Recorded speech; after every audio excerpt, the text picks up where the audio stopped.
Good morning, good afternoon, good evening. Welcome to this joint webinar, which is brought to you by no less than 4 think tanks, the Centre for Global Development, where I'm from, E3G, ODI Global, and the World Resources Institute. I'm Ian Mitchell. I'm the co-director of CGD's work on government's climate and development. And we have an excellent lineup of presenters and discussants, and I'll introduce those colleagues as we come to them. And what we'll do with the session is we'll start with the research findings from the 3 papers that each of our organisations have produced, and then we'll come on to a discussion of what that means for COP and for climate finance provision more generally. I can also reassure you, I've seen all of the presenters' slides. They are focused and brief, so we will have plenty of time for discussion. And I think it's a very timely discussion as well. Of course, COP starts next week. One of the key items on the agenda is climate finance in general, but specifically setting a new climate finance goal. The developed countries, who the OECD report have provided 100 billion in climate finance now, which was the target set in 2009, are calling for new providers of climate finance, and likely including China.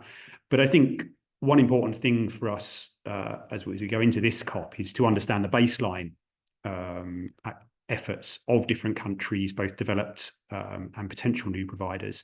And so I think that's the valuable contribution of these 3 papers to try and understand where we are now, which we certainly didn't do in 2009 when the 100 billion goal was set. There was no understanding of how much climate finance there was.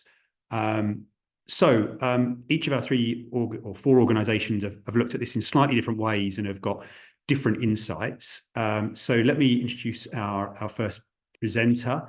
Shuang Liu is the China Finance Director for the World Resources Institute. She was also China Finance. She worked on China's Finance and Belt and Road Initiative at the centre for some time, and before that was at the Energy Foundation China and Greenpeace East Asia. So you might say both sides of the climate perspective. And she's going to kick us off with WRI's presentation. Thanks so much. Thanks very much, Ian. I'm sharing my slide. Can you see my slide? Good. Thanks, Ian.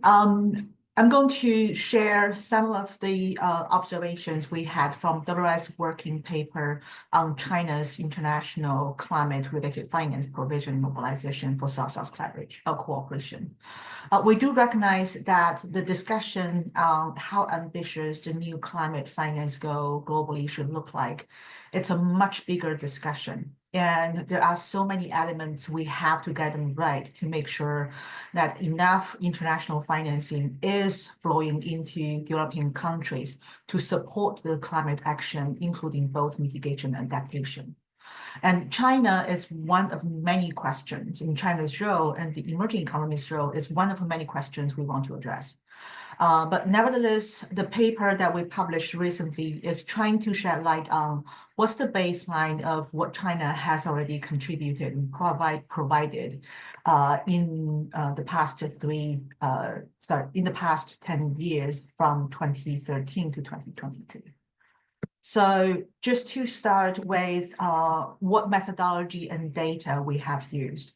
We're not going to go through each of the boxes on the slide, of course, but just quickly to highlight, we do use OECD's framework, which identified on the very right, we're looking at 4 components that OECD's framework covers. That includes the bilateral public, multilateral public, official export credits, as well as the private finance mobilized. And these are also the financial instruments and how each of the financial instruments is categorized under the 4 buckets. This is all the same rationale for how OECD's 100 billion climate finance report follows.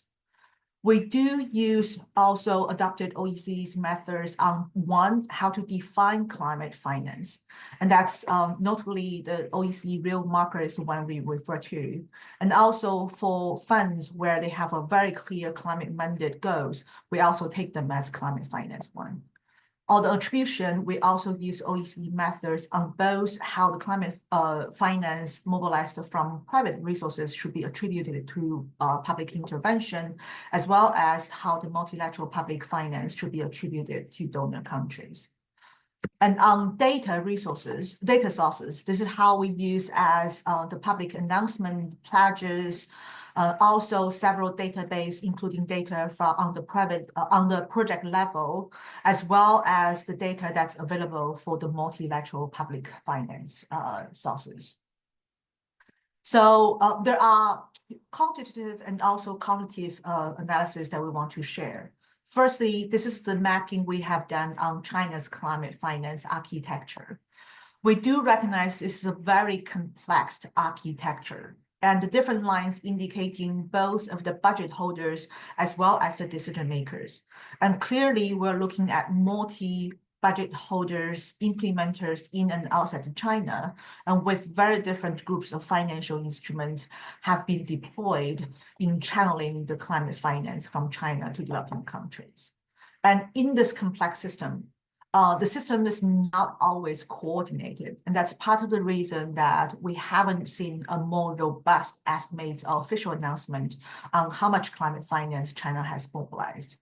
And this architecture is very much oriented towards the development goals instead of climate goals. And that also makes it more challenging to take the climate elements out of the development finance flows from China. One of the key results we have is to estimate how much climate finance has been provided, mobilized by China from 2013 to 2022. Two figures I want to highlight is our estimate shows across those four components, China has provided almost $45 billion from 2013 to 2022. And if we are making a comparison to what OECD countries have done in the same period, what China has done equals to almost 6% of the aggregated OECD countries' mobilization in the same period. And to further contextualize what China's contribution is, we're taking the data at individual OECD countries in the year of 2013 and 2018. That's when data is available for individual countries for bilateral and multilateral. And our estimate shows China is the fifth ranked one in terms of contribution. And then straight after Japan, Germany, US, France, and it's equal to what UK has done in the same period. So that's just a quick summary of our research and the key results. I'm happy to share more details and have more discussion later on. Ian, that's back to you. Amazing. Thanks, Ryan, for being so brief. Let me just ask you one quick question. I noticed in the slide there that you had 21 and 22 figures, but that's mainly multilateral information, is it, rather than any bilateral? That's right. For the figure that we used for 2022, because of the data availability, that only covers the multilateral financial institutions where China's mobilization can be where they can attribute to China's contribution. So for bilateral export credits and private finance mobilized, we don't have any data for 2022. So it's likely to be an underestimate of what China has already done. Absolutely. Great. Thank you for that. So let's get our second presentation in. Welcome to my colleague, Beata Cichocka. Beata is a research associate at Centre for Global Development. She's also worked at the European Commission and with the UNDP in China on South-South cooperation. And we co-authored this report together with her in the lead. Over to you, Bea. Thanks so much. Just checking all the slides are working. Great, thanks so much. So I'll be reporting on CGD's paper titled China as a Provider of International Climate Finance, published this September with Ian. So In our analysis, China provided over $34 billion in climate-related development finance since the launch of the BRI in 2013.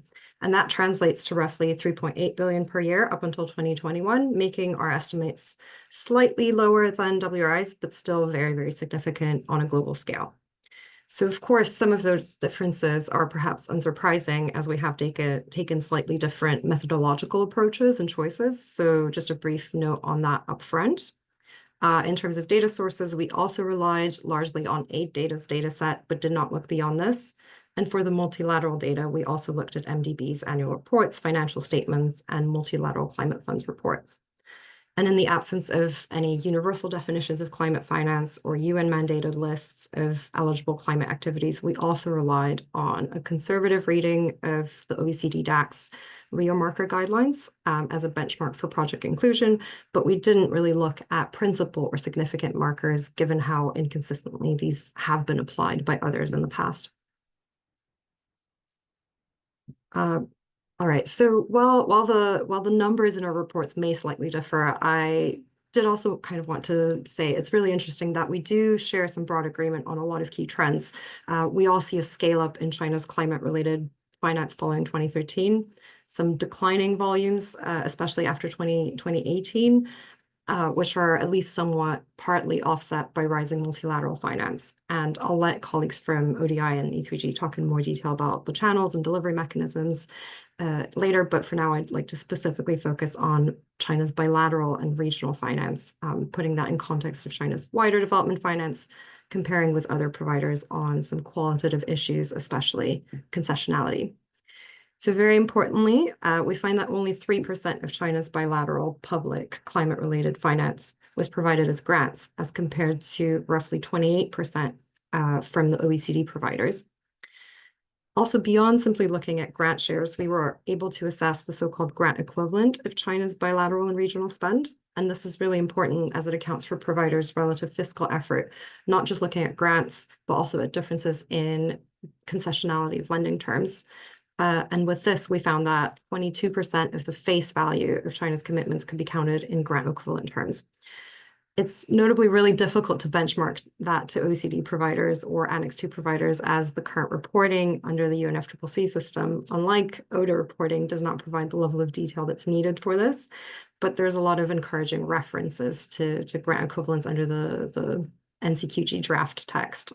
So perhaps we'll be seeing more of that.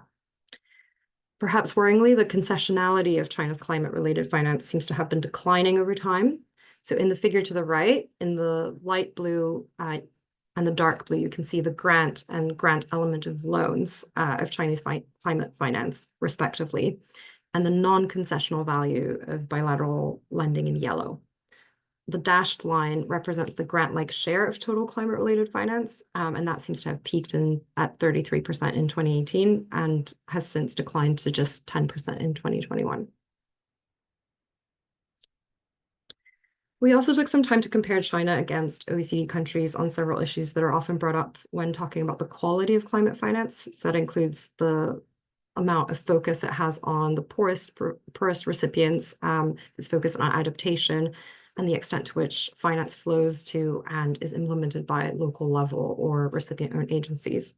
So hopefully, as you can see from that top figure, China's most recent climate-related finance mainly targeted lower middle-income countries at 55% of their total. Only 10% went to low-income countries.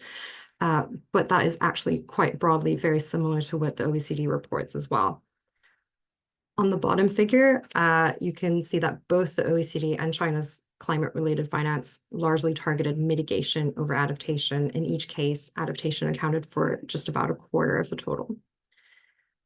We also looked at the types of organizations which received Chinese climate-related finance, and we found that 61% of that was being directed to recipient-owned or locally based agencies, such as subnational or national governments or civil society organizations, and that was notably higher than for OECD providers. And then finally, we found that a majority, or 85% of committed finance, was also being implemented by Chinese companies. Although in roughly half of those cases, Chinese companies were not the sole implementers of the project, they were actually co-implementing with other agencies as well. All right, finally, I just wanted to leave you with some context on China's green or climate-related finance opposite wider development flows. I mentioned in the beginning, it does look like China's bilateral climate-related finance has been declining more recently, especially since 2017 or 2018. But what's also really interesting is that climate actually seems to be a declining focus overall, even if we account for a potential general slowdown of outbound investment.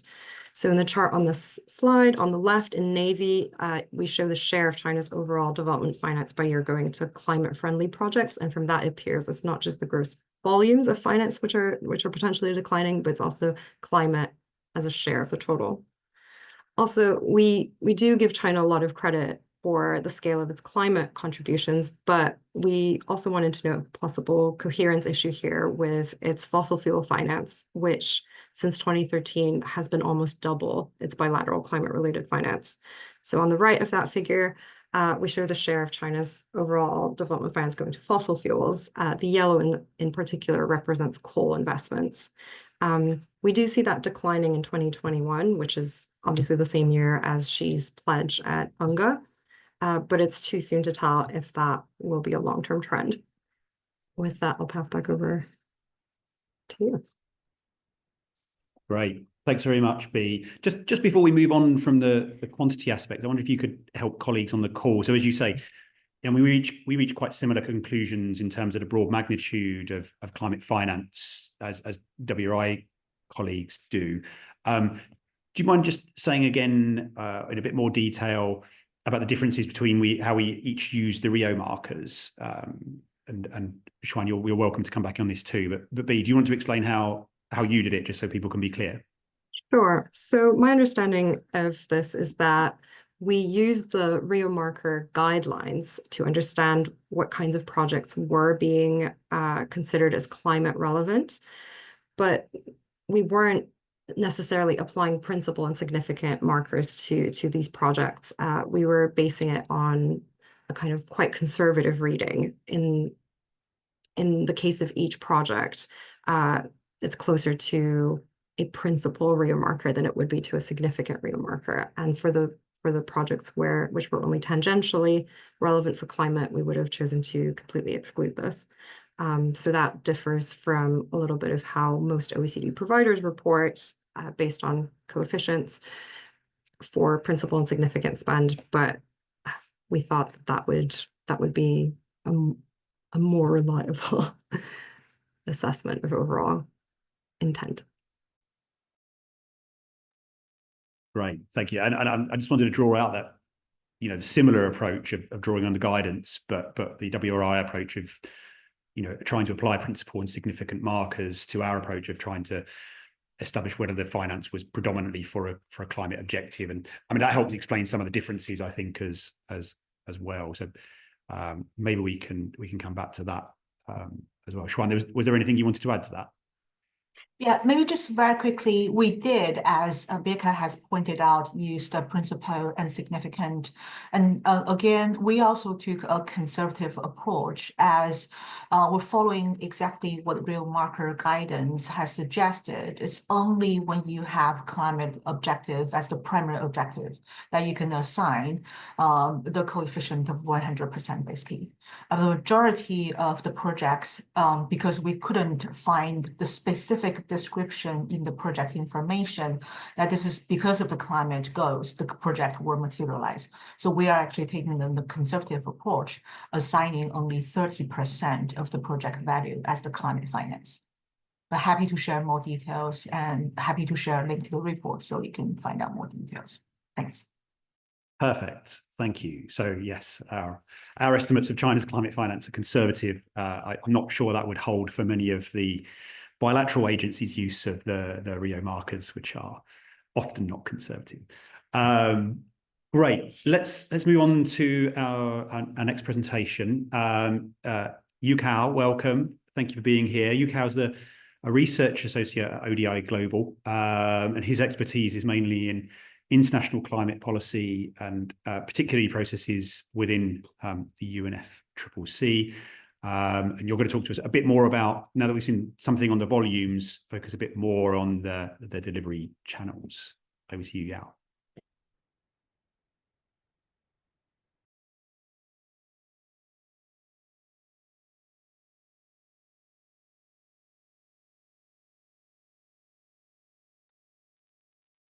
Apologies, Jan. I was having some problems with my screen. Let me just share it again.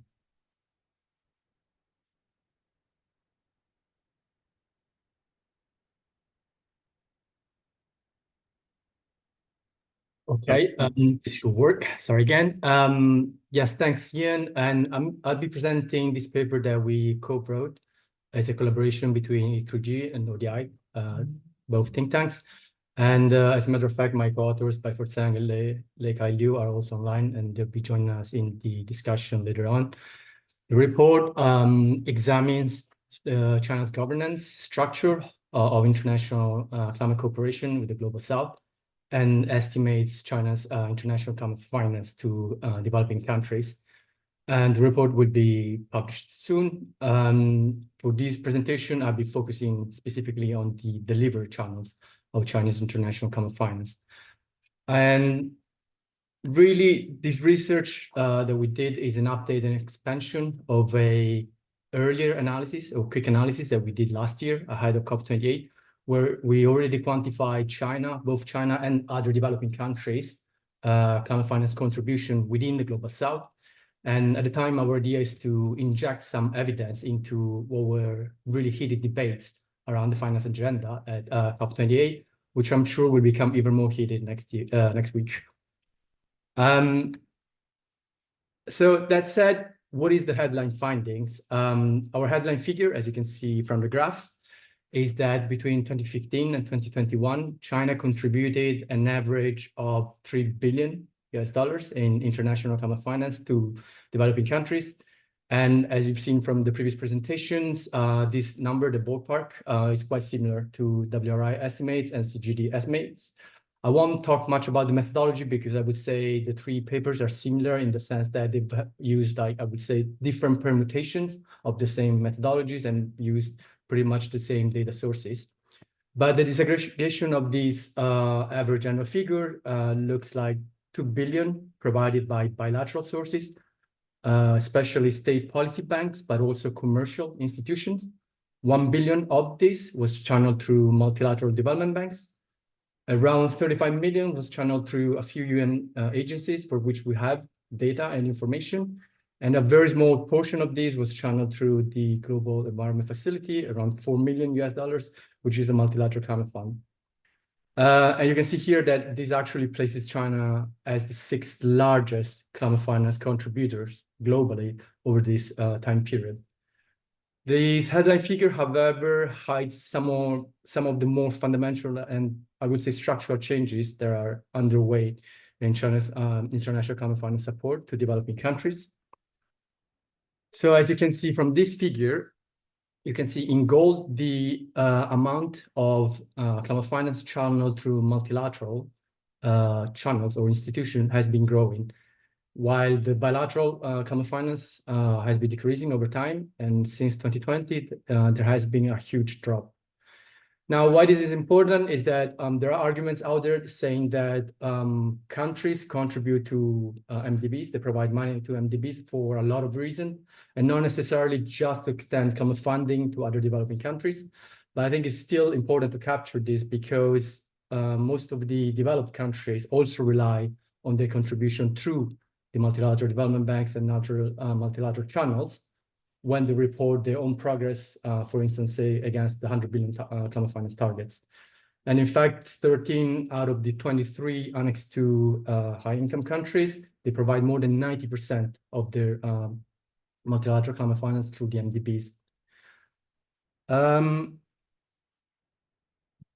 Now, if we look at the bilateral climate finance from China, so there is one major trend that stands out from our analysis, which is the increase of bilateral commercial climate finance. So coming from commercial banks or state-owned enterprises. As you can see here, these flows like increased starting from 2020.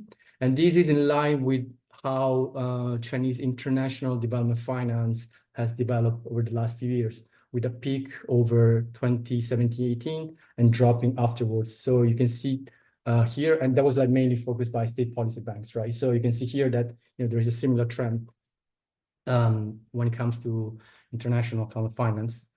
The expansion of commercial lending, I think, has important implications for future provision of Chinese climate finance, both in terms of lending, because we know that commercial funding has higher interest rate, for instance, shorter repayment periods, shorter grace periods, as opposed to Chinese state policy banks. And that also has implications for the debt sustainability of borrowing countries. And also there is some evidence and other research out there that's saying that, it is likely that commercial funders will be focusing on sectors from which they can gain more immediate returns of their investments in the future. And this should apply also, when it comes to climate investments in renewable energy, transport, and other sectors.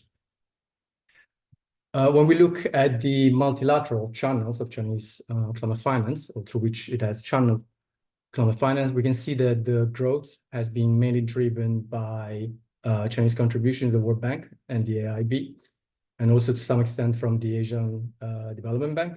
And that's because China has increased its capital subscriptions in the IBRD and the IFC vis-a-vis the other countries. Whereas in the case of the AIB, it was because the bank itself has expanded its portfolio of climate investments. This figure does not include other contributions from China, for instance, those that it contributes through, say, trust funds, the earmarked trust funds that are managed by multilateral institutions. But from the existing evidence and research, we know that those contributions have also increased over the last few years. So generally speaking, China is contributing more towards international development finance, and by extension, the growth of its multilateral climate finance is also been driven by this. And I'll stop there. Back to you, Ian. Thank you. Right, thanks, Yui.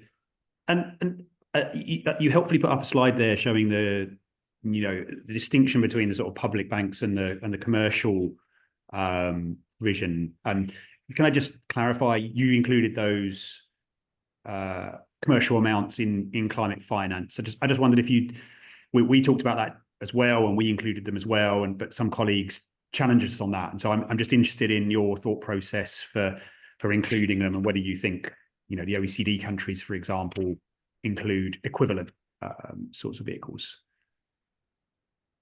Yeah, that's an interesting question, because usually what's considered public finance from China is the state policy banks, and then the majority, all of the commercial banks are also state-owned. So when it comes to China, usually it's harder to make this distinction between what is official public and what is private.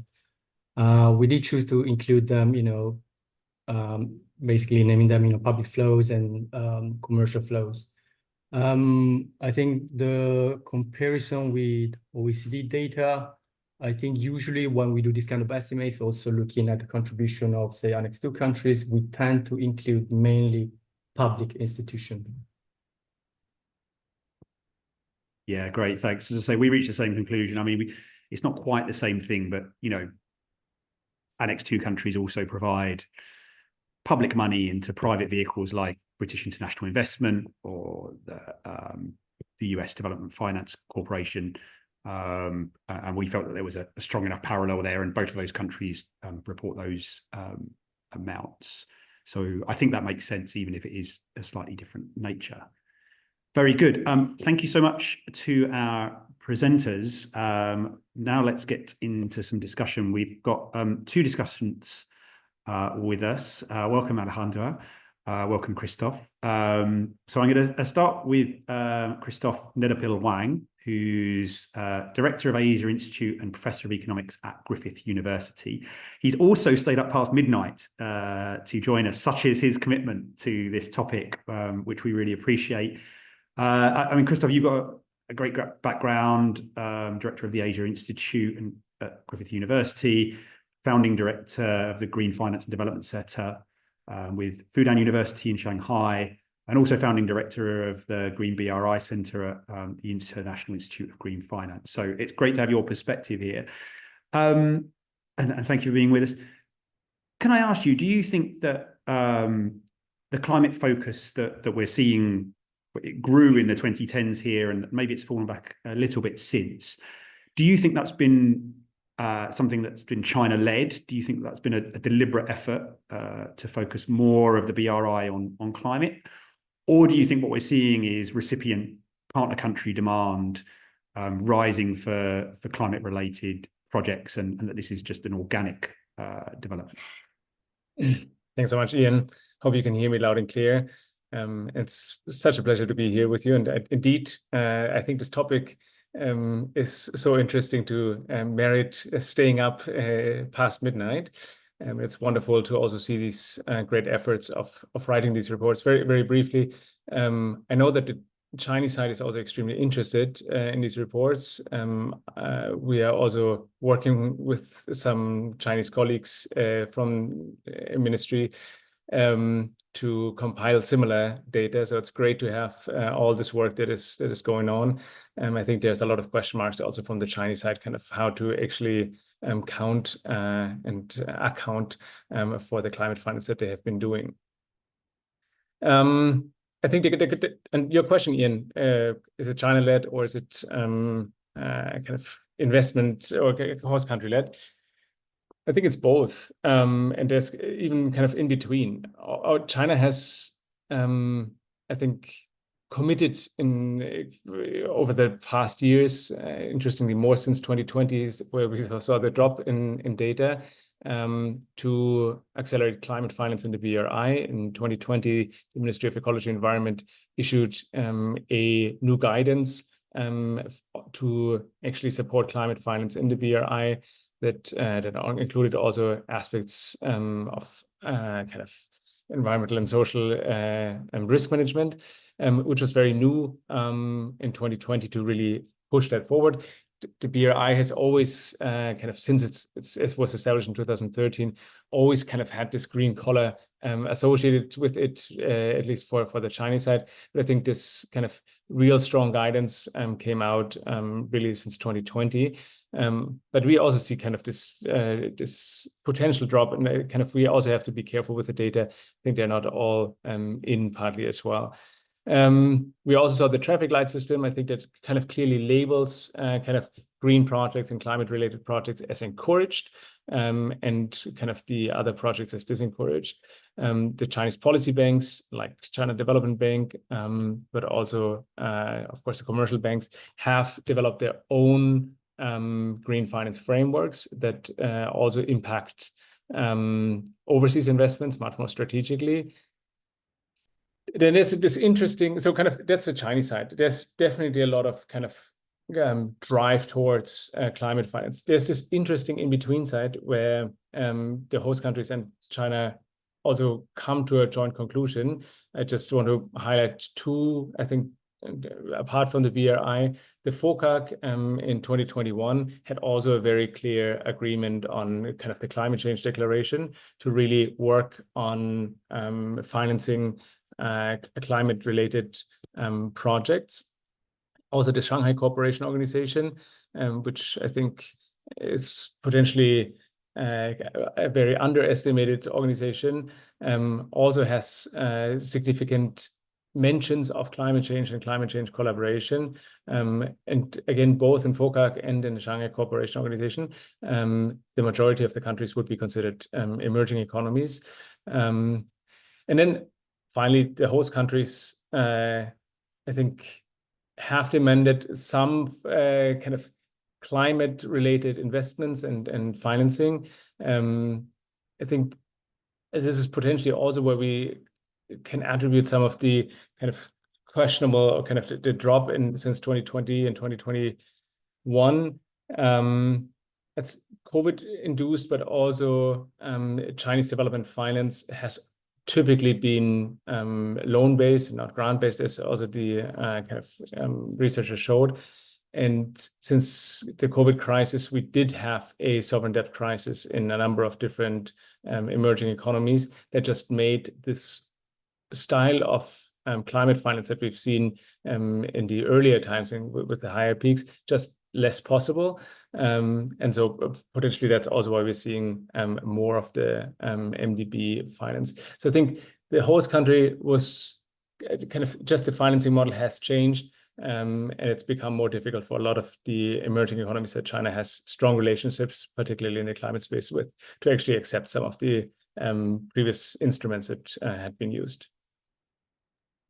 Thanks, Christoph. I'm glad you mentioned that. I mean, because we've all actually, the researchers have privately talked about the fact that, I mean, first of all, we don't have all the data for the later years necessarily. We're not sure we have all the data. So what we might be seeing about, you know, the reduction in China's efforts may be overstated in the latter years. But you're arguing as well that kind of with COVID and with the increasing debt problems in partner countries, that may have worked against climate finance, which is so loan based. So it's, I guess I guess we can't conclusively say that this is shrinking as an objective for China or its partners. It may be an artifact of the data. And so, I mean, in some ways that takes me on to my next question for you, which is, you know, what do you think the ultimate aim here is for China in providing climate finance? I mean, there's some good economic work that shows, I mean, China's one of the few countries that's big enough that the impacts of climate change, but it's worth taking action on climate change because the benefits to it are so great on its own, which is very unusual for most countries in the world. For most countries, you know, acting alone isn't enough, but for China it almost is. So are they genuinely trying to, you know, macroeconomically slow climate change, or is this more a case of meeting their partners' needs? That's also a great question. I think there's a number of different reasons that come to my head for that question. In terms of your analysis that it's a global responsibility or their own responsibility, I think kind of using the example of the coal exit that was announced in 2021, the analysis that kind of I at least made back then and also published published is that if China were really serious about climate change back then, it should have stopped its own coal fleet development rather than kind of the overseas coal fleet development. So if it's really about climate change and reducing greenhouse gas emissions, I think it would have been kind of much more effective to reduce the 100 gigawatts per year compared to the 50 gigawatts in the BRI that exists. Doesn't mean that it's not important, but it's probably not the kind of most effective driver to take global responsibility. I think there's clear economic opportunities for China. China is, of course, one of the biggest beneficiaries of the green transition. There's also just a new kind of guidance document out again, I think today from the Chinese side in the run-up of COP, which also states that the 3 new industries just play a very, very significant role for China's GDP already and are poised to grow. And I think this economic opportunity has also been driven by its overseas markets. I think there's a big aspect of green soft power for China. I think there's a understanding in China and internationally that climate change is very important in a number of different circles. It is kind of what I always like to say: physics is the law, and everything else is an opinion. Climate change is physics. We're not going to kind of opine it away. So it is a very important topic, and China has a lot of credibility around it and built a lot of credibility around it, and has therefore increased its green soft power. We did a study on 32 African countries to understand, did the reputation of China, could we attribute an improvement of reputation of China to its green finance? And we could actually statistically significantly show that if there's more green finance from China in specific countries, the reputation of China in these countries will actually improve, and vice versa. If there's more brown, actually it will not improve. So I think that's this green soft power is a tool. I think to that also in the green soft power, it is also particularly during we're talking the day after the election, particularly also during the Trump era, but also in the overall geopolitical situation, green development and green finance in international settings has been one of the few avenues where I think international collaboration was much more possible compared to a number of other areas. And I think this was also very explicit from the Chinese side that this is a possibility to also keep diplomatic channels much more open. And finally, it's standard setting as well. I think the Chinese have a very strong interest in setting international standards, also in regards to green finance and the related technologies. Yeah, thanks, Christoph. That's really good. I mean, some really good points there. I mean, many of our countries have stopped funding fossil fuels overseas before they've done it at home, and that's still the case. So I guess that makes absolute sense. And then, I mean, you're right as well that international finance for many Asian countries, I would say, has been, industrial strategy led, and so it does make complete sense that China would be trying to stimulate overseas demand for its own industrial products in the climate space. So that's very interesting, and it will be. I'm sure we'll come on to this into discussion, but as you imply, I mean, it will be interesting to see the extent to which the US is with obviously the president-elect going to see the value in green industrialization and trade. Even if it seems pretty clear that they won't see the value in climate finance. So let's move on to our final discussion, and then we'll open it up to questions from the floor. Alejandra Lopez, welcome. Alejandra is head of climate diplomacy at Transforma. In previous roles, she has been director of international affairs at the National Institute of Ecology and Climate Change, and also Director for Climate Change at the Ministry of Foreign Affairs of Mexico. So bringing us a policy perspective on these discussions. Thank you very much for joining us. I just wanted to start with, we've seen 3 presentations on the scale. It's quite significant globally. Were you surprised by that scale, or do you think it's a normal part of doing international finance that there'll be a strong climate element?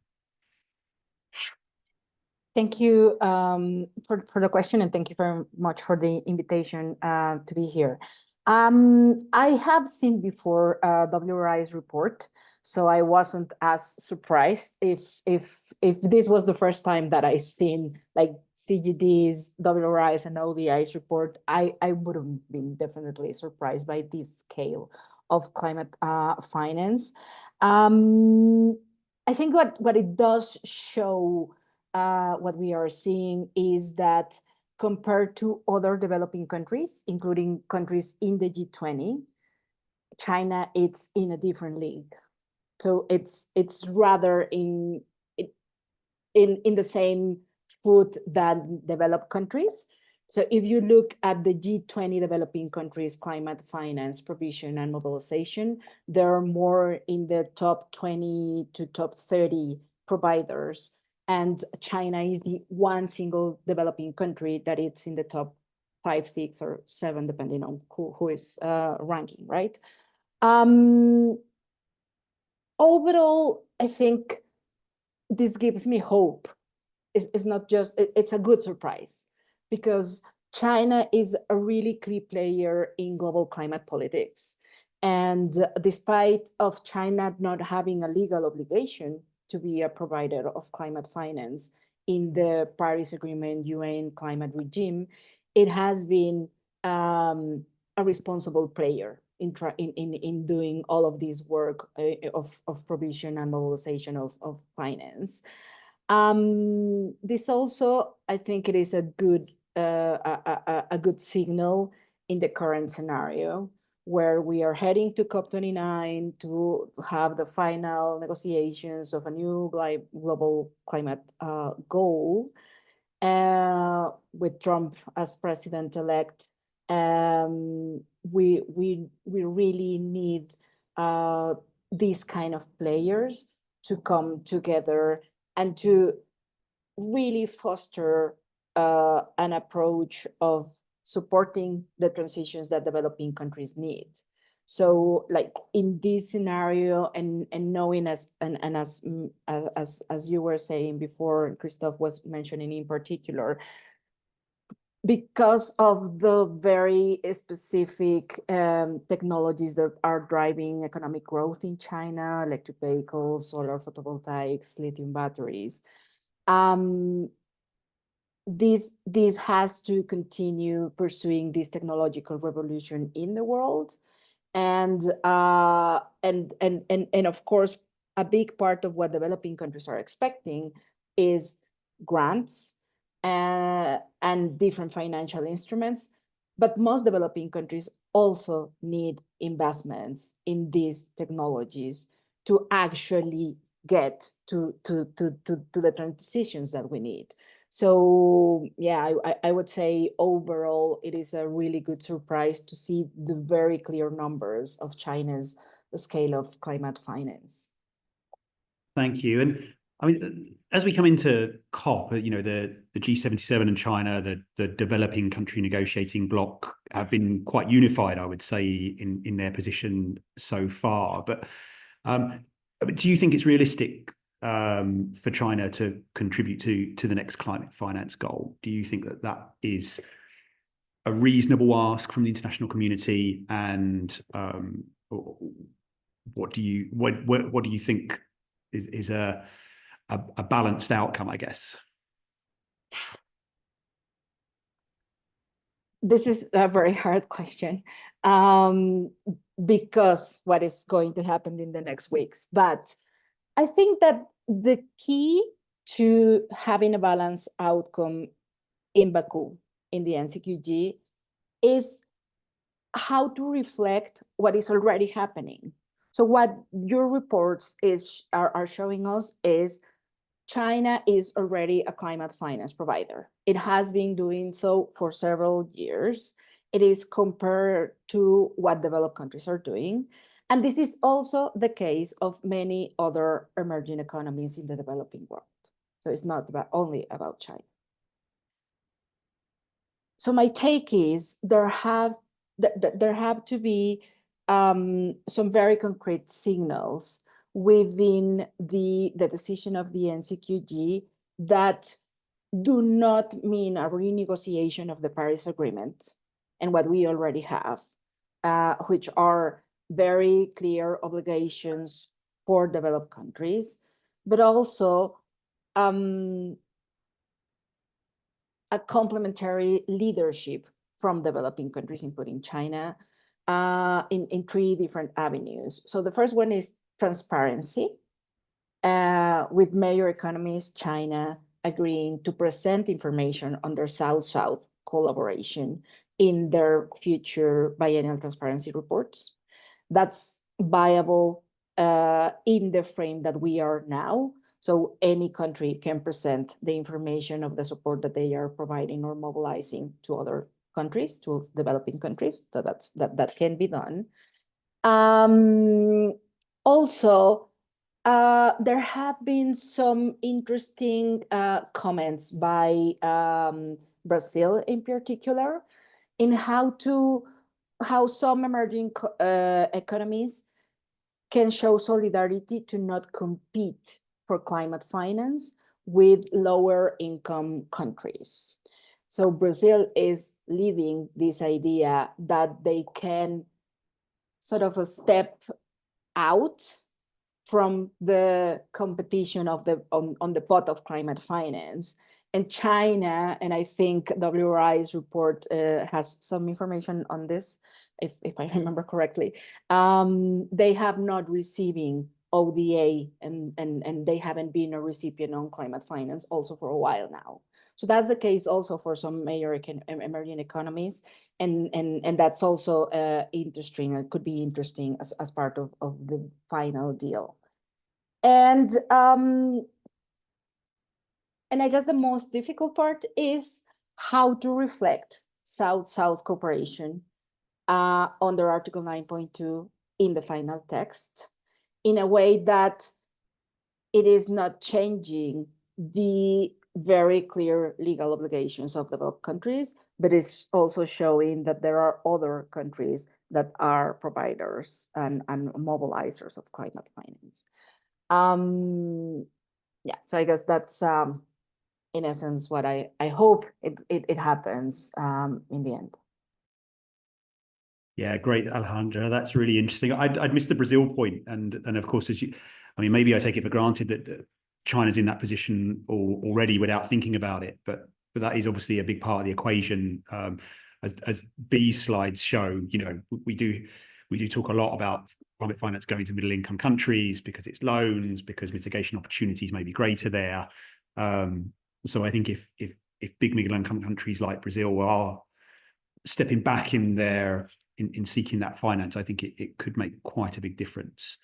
So we've already got one question in the Q&A, which I think we've started to touch on already, and but maybe it's more about developed countries at COP. And the question is, how might this research influence discussions at COP on the new climate finance goal? Will rich countries care that China are providing finance already?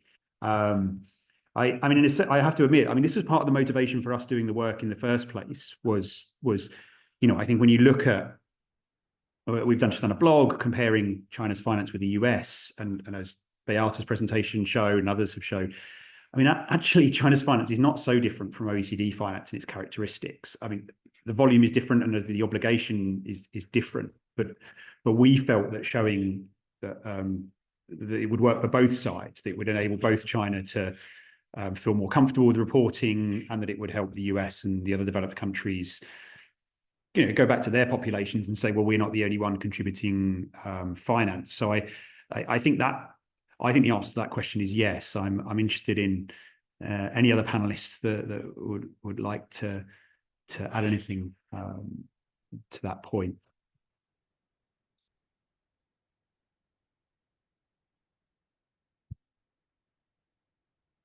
Christoph, maybe I could put you on the spot. Do you think that developed countries will be influenced by the existence of there being finance already? I think it's a great question. I wish I could have a very pithy and on the spot perfect answer. I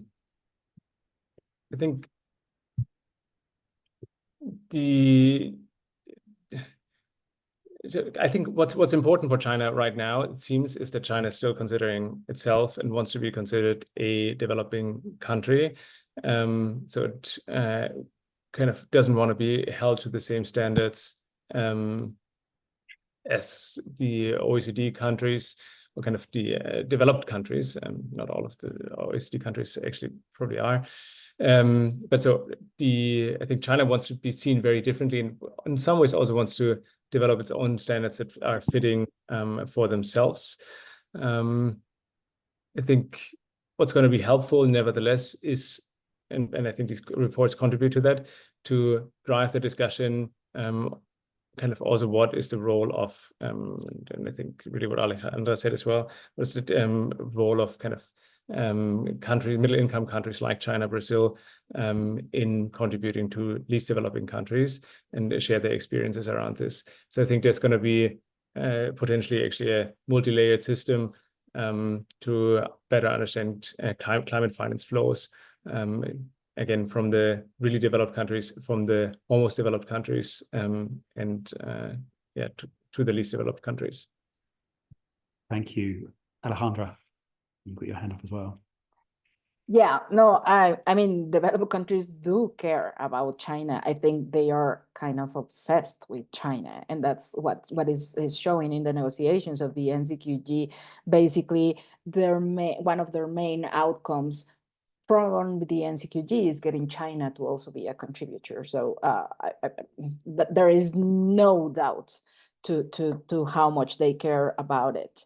I think it is important to say that the potential contribution of China and other developing countries in the NCQG, it's a trade-off to many other things of the goals negotiation that include which are the priorities of developing countries, that the loss on damage is included as a thematic part of the goal with adaptation and mitigation, that there is a quantum that is at the level, at the scale that is necessary.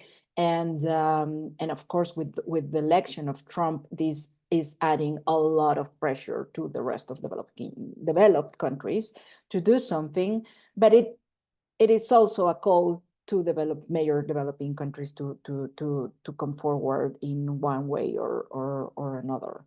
But I think this very thin line of the trade-offs in the goal are something that we need to bear in mind. Thank you. Shuang-Li. I do think that the other way of asking the question, it's not whether rich countries care about, it's really about the developing countries, how we can secure and channel enough financing flows to support the transitions in developing countries.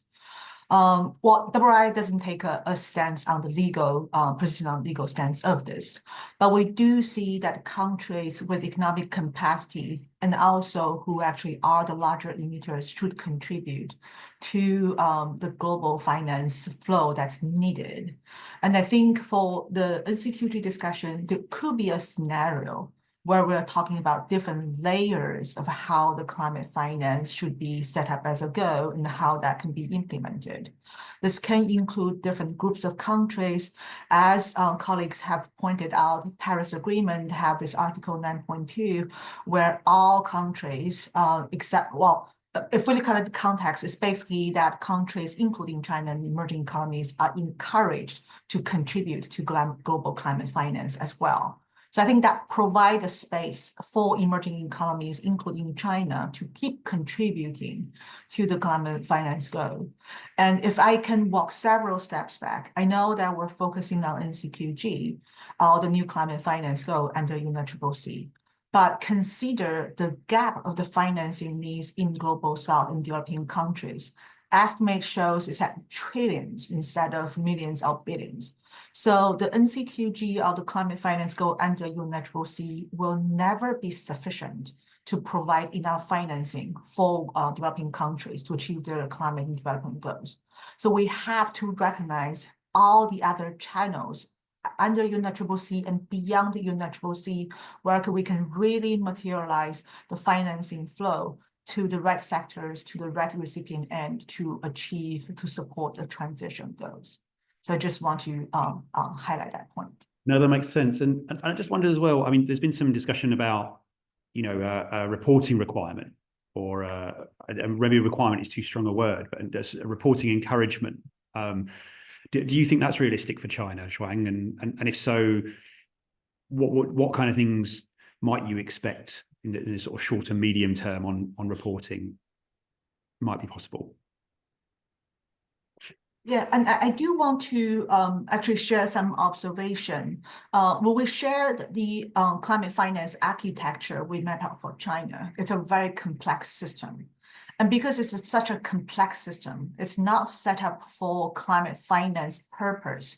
There is a significant gap, both in terms of a capacity and institutional arrangement in China on how it can actually have more transparency on the climate finance flow. So I do think that we should recognize to move from where we are in terms of the climate finance transparency and reporting to where that all the countries needs to be on climate finance reporting. There are several steps. And it actually takes efforts both in China and also the improvement we need on the current reporting system to have a much better transparency and reporting framework to enable China and all countries to report in a more rigorous way. Thank you. We've got another couple of questions coming in. One that I knew we'd get, and I'm looking forward to, which we'll come on to in a minute, which is what's the impact of Trump's return on the new collective quantified goal and global climate finance. I'd be interested in hearing people's views on that. But before we get to that, just as we're talking about what China might contribute itself or what it might sign up to, we've got a question: what would be a reasonable landing zone for China on the NCQG debate. So we've already touched on the possibility of different reporting, but does anyone want to say some more than that in terms of the encouragement, or to endorse that idea of that encouragement? The phrase encouragement in the text might be what we hope for emerging economies.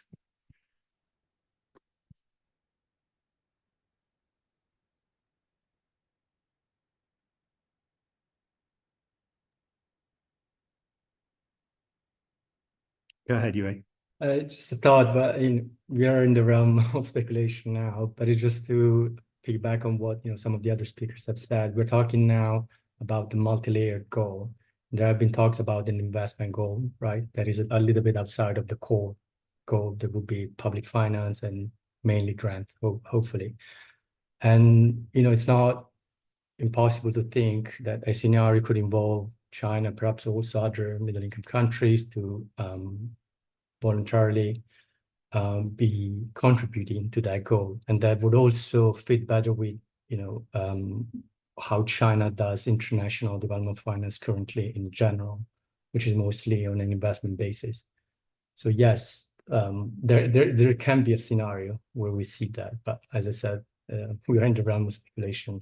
We just have to wait until next week, next 2 weeks. It's maybe a chance for me to flag some work that our colleagues have done as well, on the question of what China's fair share could be if it signed up for whether a voluntary or a required goal. And I mean, that work looked at cumulative emissions, and it looked at China's income level. And there's many scenarios for that, but the one that sticks in my mind was that maybe China could be responsible for 10% in 2030, which I guess might be during the duration of this goal. So I have that in my mind as a kind of as a guide, and we saw it wasn't quite at that level earlier, but then many countries are not at the share that you would expect based on their historic emissions either. I think the other thing to say is we focus a lot on how the goal is expressed, and I think the face value nature of the goal, looking at the quantum, really hides the fiscal effort. You see countries like France in the charts that we saw at the start, who score very well on league tables, how much finance they provide, but the fiscal effort and the grant element of that is relatively small. There's plenty, for those that haven't looked at negotiating text, there are plenty of references to grant equivalent goals, and it will be quite interesting if those references survive, and if that's how we see at least part of the goal being expressed. I guess that wouldn't suit, or that would be, as we saw earlier, China doesn't provide a lot of its financing grants. So if there was a target like that, or an aspiration in grant equivalent terms, that might be more challenging for all countries, but particularly for China. So let's come on to this question on President Trump and then the NCQG. I'm glad for anyone to come in, but Christoph, I wonder if you might start us off on this with some speculations. Speculations on Trump. I think I'm trying. Which I think I'm trying at least kind of to still process what happened last night. And kind of actually, I'd prefer not to speculate at this point in time. I think there's a lot of just uncertainty, and I think everybody's trying to make sense of what's happening. So if anybody else wants to answer that question on the speculations on Trump and target setting, I'd appreciate it.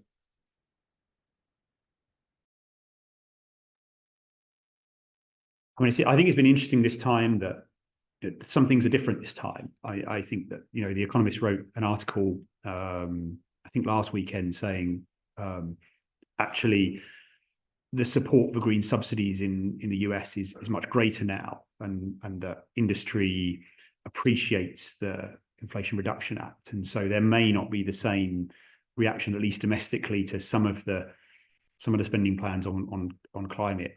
Christoph, I take what you say, that speculating is difficult.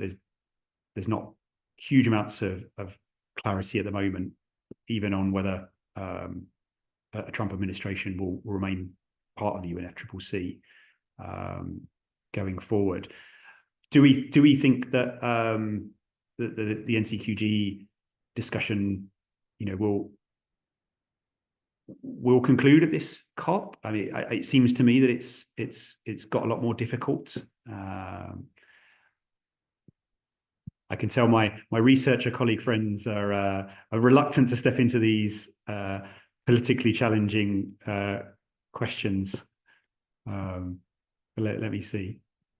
Maybe we should get the Q&A to offer some views, and I can share other people's.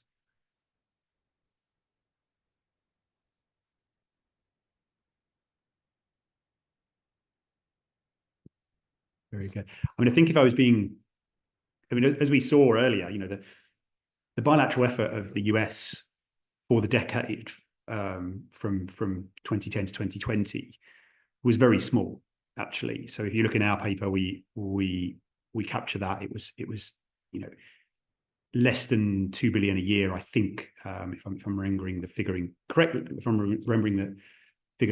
And as Yue said, many of the Annex II providers, developed countries, provide most of their finance through the multilateral system, and that was until the last couple of years certainly true of the US. So I think for me, partly it comes down to, will the US continue to support the World Bank and the multilateral development banks with its finance, and if it does, will it be comfortable with those institutions focusing large parts of their portfolio on climate, and are there ways that the US could contribute and be reassured if it didn't want its finance going on climate? Certainly, there's many things those institutions that do fund that helps countries adapt to climate change, but doesn't necessarily have adaptation on the tin. But I think we're all waiting to see what the implications might be. Okay, let's move on. We've got a question about the recent decline in Chinese overseas finance, and maybe the relationship with trade barriers and geopolitical tensions. I guess it's a question of, do we think that the trend that we talked about earlier, that we think we see in a slowing down, do we see that continuing, or do we think that this is a function of, as Christoph said earlier, the difficult debt situation globally? Will we see China increasing its development finance more generally?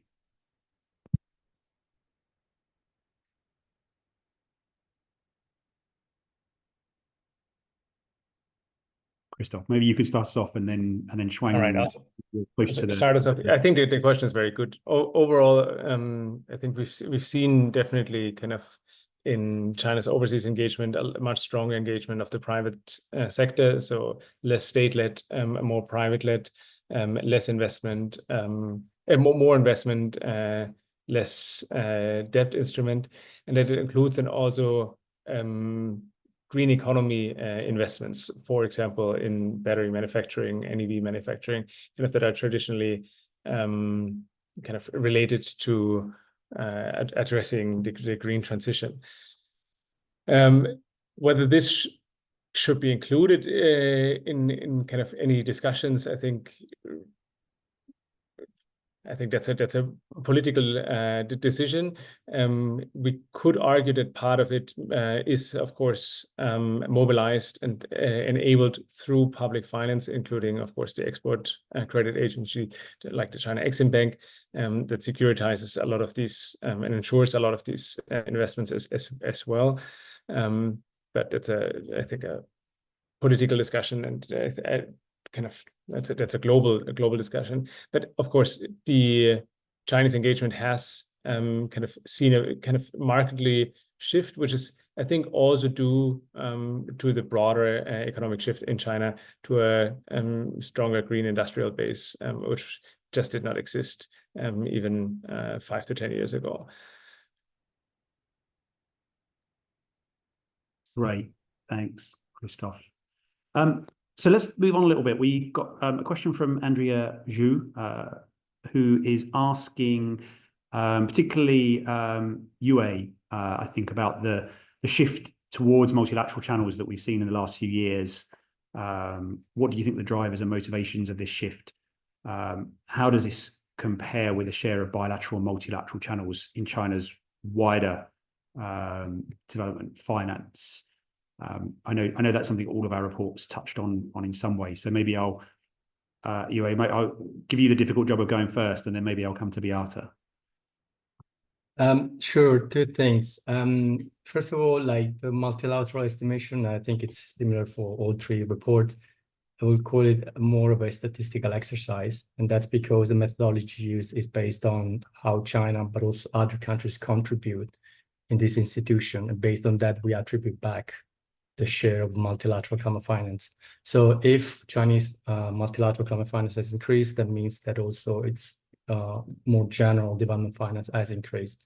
And I've shared one slide before showing that most of that increase for China was driven by its increased contributions in the World Bank, some of the World Bank institutions, and by the fact that it is a big stakeholder or shareholder of the AIIB, and the AIIB itself has increased investments in climate projects.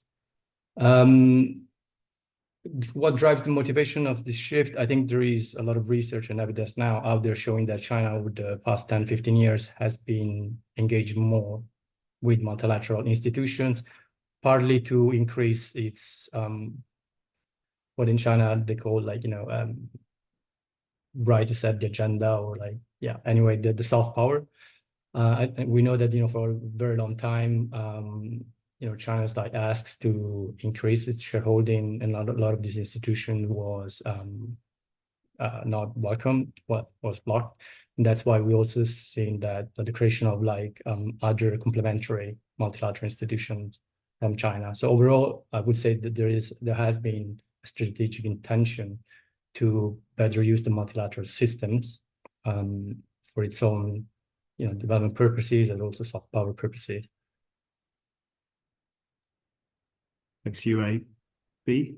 So beyond kind of China's shareholding in the multilateral development banks, which like Yue and Shuang alluded to is largely similar across our reports because it's based on attributable shares. But beyond that, partly in our study, we also looked at the share of bilateral projects that China cooperates with other external providers or multilateral agencies with. And I think that's actually quite relevant here in that perhaps the amount that it can do through the World Bank is limited by how much more it can contribute to the shareholding there and wider political debates. But we did notice that as compared to other development projects, China's bilateral climate projects have a lot more co-financing or engagement in a technical capacity with MDBs in the form of using the MDBs as loan administrators or insurers or technical advisors, working with UN agencies on trilateral cooperation projects. I have also not mentioned, but one of another interesting findings for us on China's lending operations is the extent to which these have shifted from largely bilateral lending operations to more syndicated lending. So in all of these ways, China is signaling that it's open to collaboration with other providers, also including in its so-called bilateral climate projects. Great, thanks, B. But another related question on this is there anything that this desire to mobilize finance that we see partly from the Annex II countries, but also more generally on the need to, as we were saying earlier, find other sources of finance to support the transition and to deal with the effects of climate change. Do you think that there are things that the OECD countries can learn from China's approach to engaging or mobilizing the private sector. But yeah, I don't know if you can say anything on that one. And I wonder what Shuang thinks as well. Specifically on engaging with the private sector, I might not be the best person, but more widely, I think some of those findings that we had in the latter part of our presentation on China doing really well on providing finance or lending specifically directly to recipient organizations, and in that way boosting their capacities and ownership over climate projects is definitely something that OECD providers should also be challenged to improve upon. Thanks, Shuang. And as we got you on, there's also a question specifically for you, which I think is related as well, which is you mentioned the importance of other channels outside of the UNFCCC and CQG, and I've got a question asking if you can talk a bit more about what you think will be the significant channels. So great if you could pick those two up, and then we'll come to Christoph. Yeah. So if I can make a bit technical on how we calculated the private finance mobilized in our paper. And again, following OECD's framework, we only attributed the private finance mobilized when there's a clear either that lead arranger, it's a Chinese development financial institutions, the insurers is a Chinese insurer. In this case, that's Sinosure.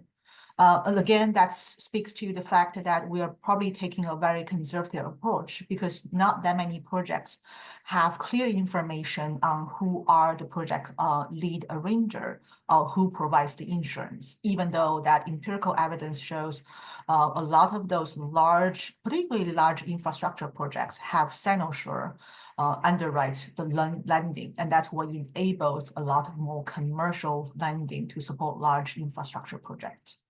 And even though that we couldn't really properly attribute it because of lack of information, we do recognize, as Beata has correctly pointed out, there are a lot more, we call it trilateral collaboration. It's basically that China and developing countries co-fund a lot of the opportunities in developing countries. For instance, we're looking at cases where EBRD, a European Bank for Reconstruction and Development, and China's Industrial and Commercial Bank are co-funding solar projects in Africa with insurance or de-risking mechanism provided by MIGA at World Bank. This is the different players from different countries and different financial institutions can play a syndicated role in a lot of the project structure that has been tested to be working really well in developing countries. I do think that we need to further recognize the role of different stakeholders and in a way, some types of typology to identify that different benefits of working with different stakeholders and financiers and what kind of sector is set up to attract what different types of financiers through what financing mechanisms is very much needed. And I think it's not just financiers from China, but also financiers from the traditional donor countries and multilateral financial institutions can all benefit from a shared typology to inform how they are allocating the financial resources.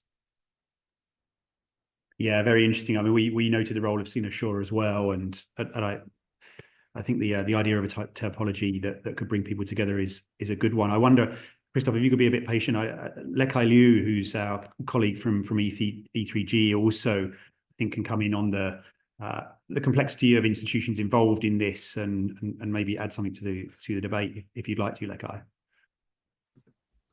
Yeah, thanks, Ian. So I think a little while ago, Sean mentioned like the Chinese institutional systems who is managing or participating in international climate projects are quite complex, but overall we have a similar funding in our coming report as well. So basically, I mean, the Chinese central government institution, they are not designed to participate or to facilitate climate projects or project specifics in general. So they are designed to reach a bunch of like development and sustainable goals, and also sometimes economic goals, and that includes climate goals. And I think as Sean explained or presented in the presentation, it's a quite complex picture. So sometimes when we on the source of like official data and which are the agencies who are governing, supporting like climate projects in specific.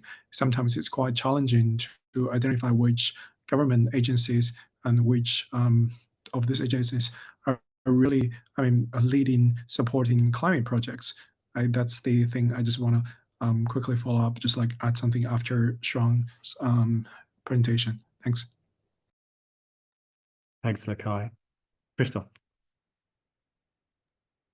I think also, I think two quick reactions.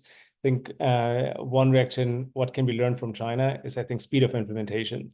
I think that's definitely something that a lot of the Western developers have struggled, and where China also, I think the analysis of aid data as well have showed that China's development is pretty much on time and quite fast. I think a second point that I'd like to make is kind of to Shuang's point. It's very complicated, I think, and I couldn't agree more with you. Kind of this shared methodology. It's like, who do we attribute some of these projects to? You mentioned kind of the ICBC projects, whether it's in Africa or Kazakhstan, supported by EBRD or others. It's like, are we attributing that to Chinese development finance, or attributing that to European development finance because it's supported by the European development banks? So I think that's would be very helpful in the end. Yeah, also happy to answer the other question that we have in the chat. Yeah, thanks, Christoph. So we're coming towards the end, and we've got a few questions left, which I'm just going to wrap together. So there's one on whether would the US be able to place restrictions on the dollar that might affect international climate finance, and what would the impact of that is one. That's a challenging question. But actually, maybe I could just go around. There's another one from Dialogue Earth on what is the biggest challenge for achieving NCQG. I might just switch that around a little bit to encourage to get our panelists to give some final remarks, some brief final remarks, which instead is, what is your one hope for the NCQG? What would you like to see it do? And, you know, technical, boring research things are allowed in this seminar, so feel free to be technical. I also just wanted to give an advert. We talked there, Christoph's point about, you know, China moving the money more quickly. Beata has published a piece on the amount of the EU's climate finance that has or hasn't been dispersed. And we've got a piece coming up on just how little of OECD countries' climate finance has been dispersed. So I don't think that's explicitly on the agenda for NCQG, but if people are interested in that, reach out, because I think it's pretty striking, some of the results in that. So final remarks on hopes for the NCQG. Yue, maybe you can start us off, and then I'll come to B, Lekai, Christoph, and Shuang. I mean, I don't really have that much to add to what has been said before on this. And, you know, the hope is that there's going to be a goal, there's going to be ambitious, that addresses the roles that, you know, different finance providers can contribute to, keeping in mind the needs of developing countries. So really, it's down to politics. Very good. B. I think given the current politics, my one hope is that the NCQG materializes. But I think I would say beyond the quantum and coming up with big figure, my hope would be that the climate finance goal is also includes provisions which hold providers accountable to their actual relative efforts. So one of the things that's in the NCQG draft agreement now is on grant equivalence, and including some portion of the target under grant equivalent figures, which in some ways is a very technical issue, but in other ways really does make a difference to how much gets counted and what incentives there are for providers to be more concessional. Very good. And I'm going to interrupt and put mine in here as well, because mine's the same, except that gives you a problem with the quantum, because it will go, if you put everything in grant equivalent, it would go down significantly. So my answer to that is to have a target for climate and development finance, which would also then stop the situation where providers are just moving existing funds across the line from development to climate, and prevent the greenwashing. But that probably requires the NCQG discussions to break down and to have another go next year. So that's probably not consistent with other people's wish. Lekai, your hopes for the NCQG? Well, I think the agreement of a new collective and quantified goal on climate finance to replacing the existing $100 billion climate finance goal, I think will be centerpiece of COP. So agreeing it will be key to maintain trust in the Paris Agreement ahead of the NDC submission next year, in the context of challenging economic and geopolitics right now. So I think there remains a major gulf between the need of developing countries and the availability of international support to meet those needs. And I mean, this will require action across the whole of the international financial system, but there is no pathway to a just and equitable transition that doesn't see a major scale up of international support. So that's my point. Yeah, very good. So a wider goal. Christoph, in 1 minute, your hopes, anything else? Sure. I think kind of two hopes, actually. Number one, we need much stronger focus on adaptation compared to mitigation. That's hard to finance. Mitigation is much easier to finance. Second, also include equity instruments, because actually what we need, particularly for state-owned enterprises in emerging economies that are driving the energy transition, is a lot of equity injections to, for example, phase down coal-fired power plants and really drive the transition. So I think there's it needs to be a lot more innovative thinking around this as well. Right. Thank you very much. And Shuang, we'll give you the last word, and then we will wrap it up. Yeah, being the last one to share my hope, I don't want to repeat what the others have already pointed out. But if I can highlight, I do think that for transparency, that can make a big difference under the NCQG package. I mentioned the challenges for China to have a better transparency in the complete system. But I do think I want to point out we're not starting from scratch. For instance, we talk about outward investment. Ministry of Commerce in China has already been publishing regularly the statistics on this. And so the challenges is really how we put together some of the existing reporting mechanisms in a nice, sound, and coherent way. Of course, that still takes efforts, but I think it's something that we can build upon and to make it a part of the NCQG package. Perfect. Thank you. I mean, it sounds, a lot of development advocates and climate advocates talk about transparency, but in this context, I think it is genuinely important. I mean, not least because it's so difficult to compare the different flows that we're talking about, and that really matters. So, I just want to say thank you very much to all of our audience for joining us, and particularly to our panel, especially Christoph, in the middle of the night there in Australia. I really appreciate the conversation. Let's see what happens in the next few weeks and stay in touch on this agenda.